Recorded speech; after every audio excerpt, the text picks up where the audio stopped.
So the van's not broken. We've had some issues that we've had to rectify over the last week that were picked up before Christmas during a weigh of the van. Hey. Yep. So we got the van properly weighed. So because, you know, we got the boat, we had the upgrade on the car, and we just wanted to obviously see if we were good. Yeah. And then because with a weigh like that, they weigh all the different axles. Correct, yep. Which he then picked up that the driver's side had a big discrepancy. Yeah, so the front and the back wheel on the right side were 450 kilos difference, and that shouldn't be how it is. So we knew there was an issue. Yeah.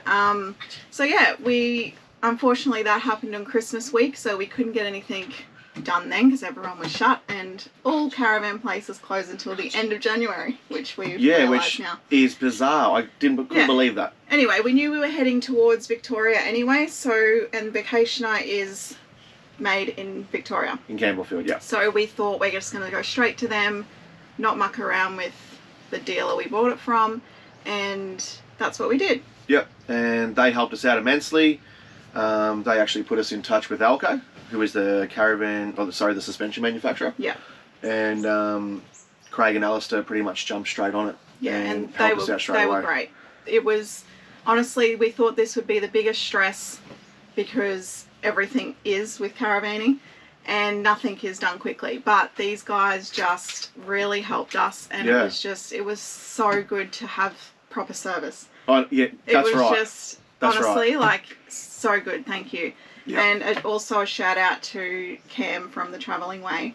Oh yeah. Otherwise we wouldn't have noticed this. No, that's right. And we could have gone on Arnhem Land, Gib Track, and we had this issue. So. Well, when you got one wheel carrying 70 or 80% of the weight on one side of the van, yeah, that's a major drama. There was just quickly, Tristan will go through what actually happened. Was going on underneath the van. Yeah, I'll show you under the van. But there were just a few issues. Like what it comes down to is the build of the van. So whoever constructed the chassis and the suspension on it did not do their job properly. No one even knows how the hell it happened. It was definitely a Friday job. What I think has happened is maybe two vans have got mixed up. Some parts have got mixed up, and that's what's happened. What? The 3 wheels were done right and one not? Like it's like the axles. It was just an absolute show down there. We spoke to Matt from Vacationer, who owns Vacationer, and he was really accommodating. He actually did a couple of other little warranty jobs for us while we were down in Campbellfield. Yeah. And he was dumbfounded. He didn't know what to say. I think he was embarrassed. And I know what it's like in that situation because, again, we used to own a workshop and those things happen. So, anyways, it's all been sorted out now. We've got one small issue, but I'll fix that myself and we'll move on from that. So yeah, so we'll pop in now, Tristan showing what happened underneath, and then we're going to just do a quick rundown of the car, what's happened since our last rundown of the car and van, because a lot of people have been wanting to know. Just all the extra modifications and all that sort of stuff. So, and the other one, I'll show you how to load the boat. And yes, because a lot of people ask about the boat. Yeah. Because people want tinnies and how do you get it on? How do you get it off? Yeah. And we'll show you what our setup is. Yeah. So yeah, we'll go into that now. We had some serious weight distribution issues on the right-hand side of the van, which was, you know, there was like a 450 kilo imbalance between the first axle and the second axle on the right-hand side. So I'll show you what Alco's done. They did a good job, so they found the problem within, 30 seconds of us being there. So what's actually happened is when the van's been built, these studs under here were actually mounted up a bit further. So what that does is it actually relocates the stub axle from one spot to another on the swing arm or the control arm, however you want to call it.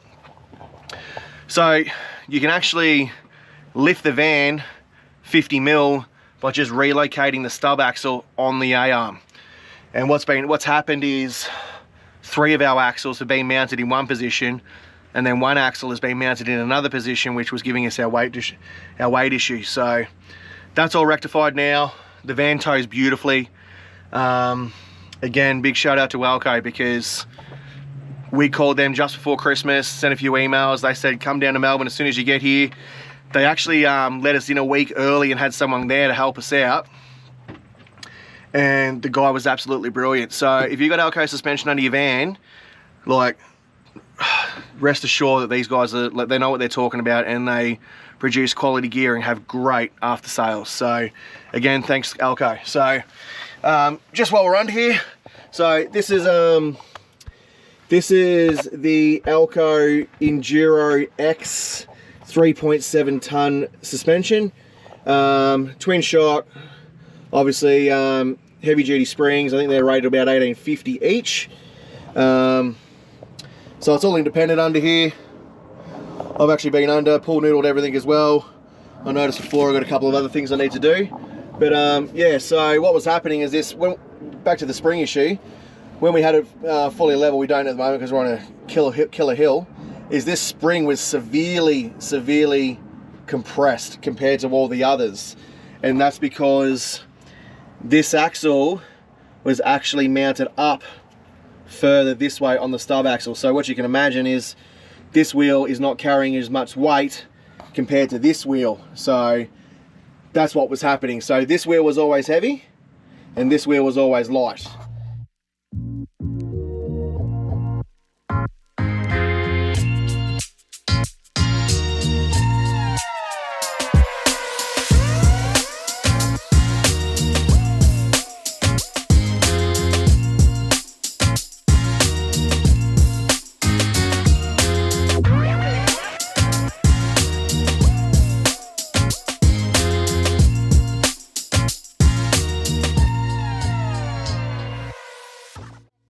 Here we are.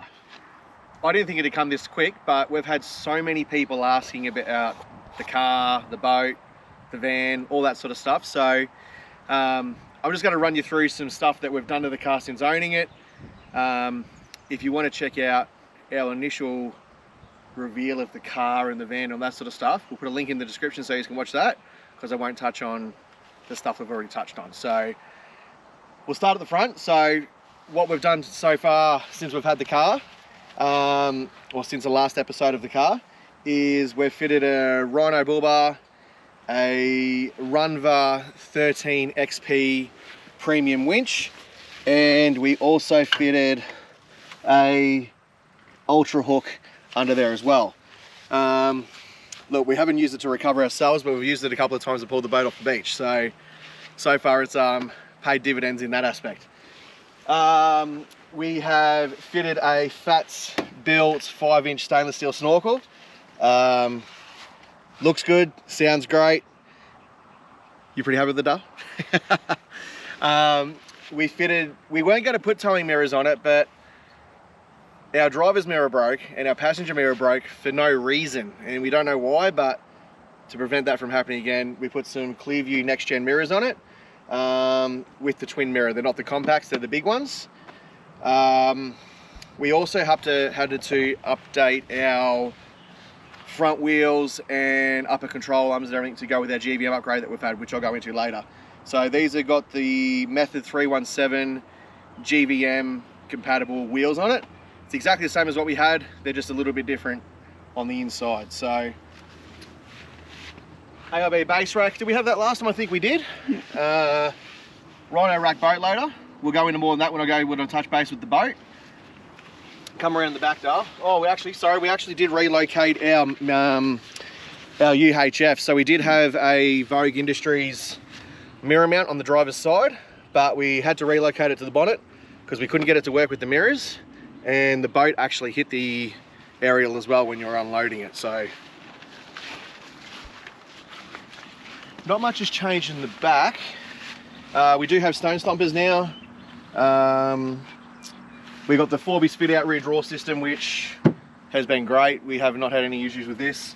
We did have a Dometic fridge, and I remember in the first video I said we'll see how the Dometic fridge goes, and I hated it. So now we've got a trusty old angle and no dramas there. We did put a Somerville Metalworks cargo barrier in, and the roof, I don't know what you call that, roof shelf, I guess you would call that. That's good because, you know, as you can see, you got the compressor stuff, recovery gear, picnic blanket, water bladder, all that sort of stuff is posted up there. Oh, and our fishing rods. Look, it's not a real ridgy ditch, but they're just zip tied up against our rack. I've got a pull noodle in the front, and they're just held up there because there's nothing worse than having to pull apart and put it together your fishing rods every time you want to use them, because we wouldn't be using them. Yeah, and the handy thing having them in the car, we pull up somewhere and go, oh, we should just have a fish.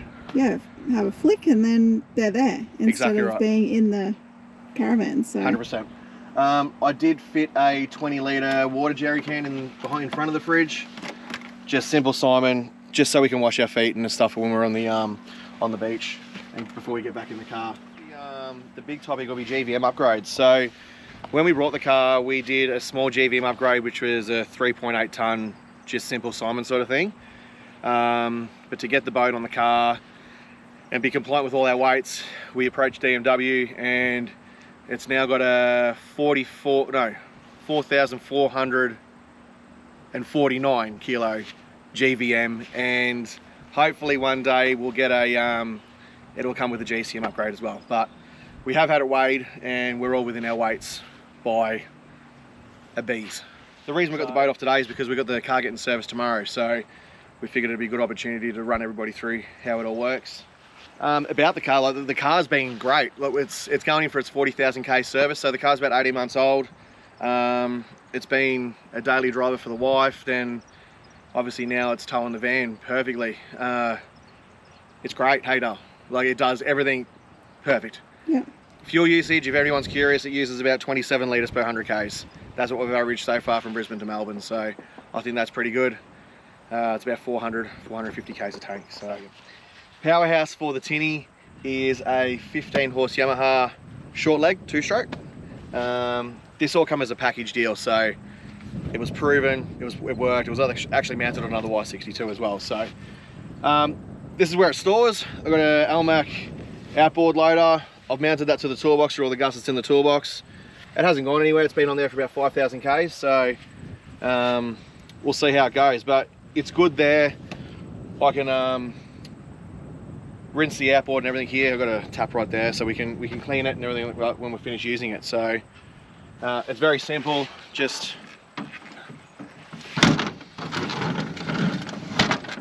stores like that. I strap it all down to the top of the toolbox.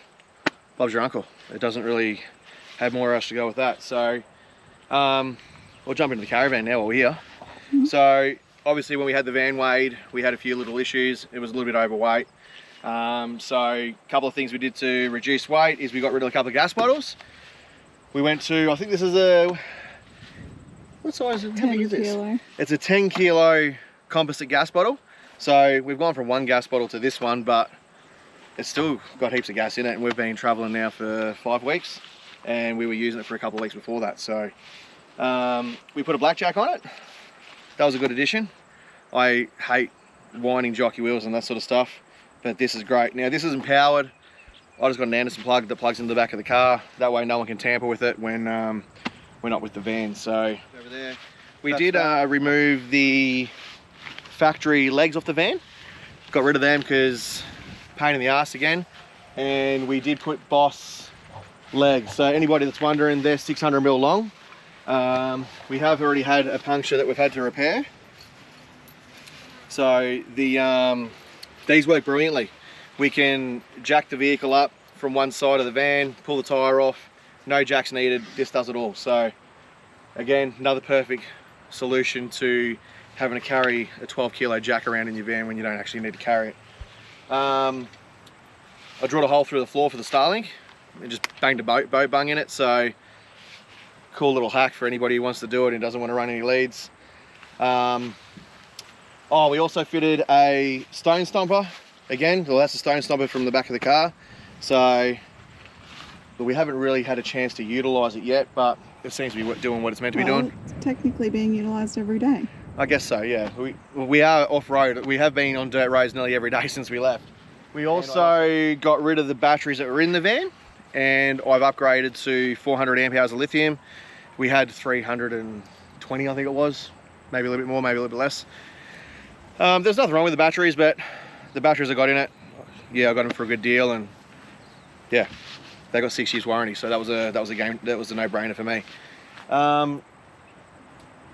Now with the solar and all that sort of stuff, I want to touch on this because you see a lot of people getting around Australia and they've been doing it for a long time, and they tell you you need to have a lot of solar, a lot of battery power, a lot of everything and that sort of stuff. Like this is a very basic system.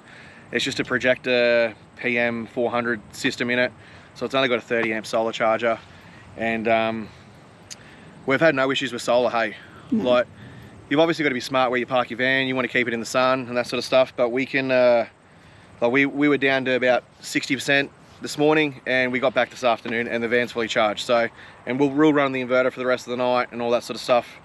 So don't think you need to go and spend lots of money.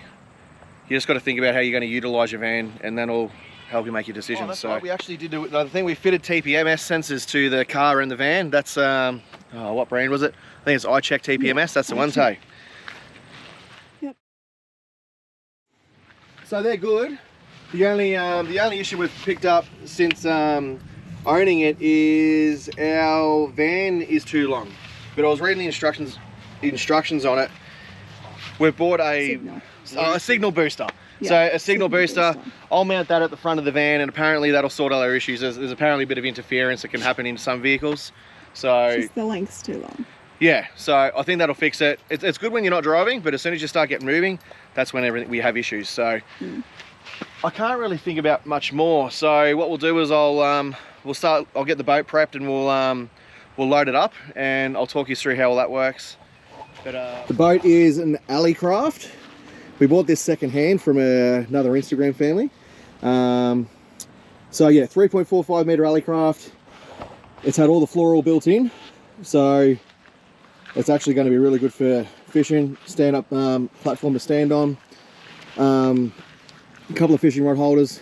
Look, there's not much to it at the end of the day. It's just a tinny. So it'd be cool if everybody leave a comment in the comments section and let us know what we should name it. I've thought about Caravan, obviously, because it's carried on the car. I thought that was a pretty cool name, but yeah, we'll show you how it gets loaded on the back of the car now. Alright, this is a Rhino Rack side boat loader. What I'm doing here is fitting the legs or the props for the boat ramp. Now, slide the tinny up on top, pretty simple. You got to make sure that the legs are the exact same length, that way the boat doesn't come up on an angle or want to go anywhere. As you can see, I'm squaring it up. Then you want to put the cleats on the hooks, so there's got permanent hooks mounted inside the boat, so it can be bored up the same spot every single time. Now you need to make sure those ropes are exactly the same length.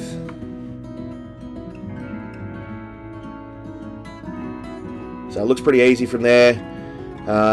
Jump on the drill that's on the little gearbox at the front, and put it in the slow setting and just start pulling it up.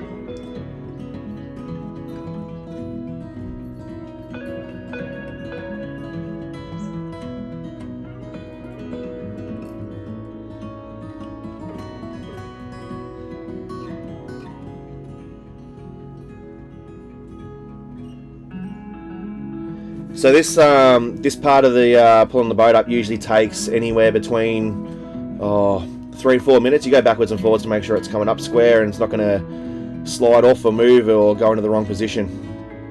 Then you just pull the boat up till it stops.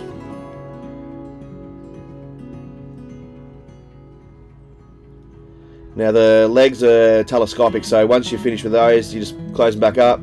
There's 2 mounts on each side of the boat loader itself that they just slide into, tighten them up, and that's where they store, so they don't have to go anywhere else. So great idea there. Pull the drill off. So that's just a little 12 volt Ryobi drill, or 18 volt Ryobi drill. It uses about half a battery to pull the boat up. We've got 3 ratchet straps on the boat, tying it down, pretty simple there. Give it a quick tap, that ain't going nowhere.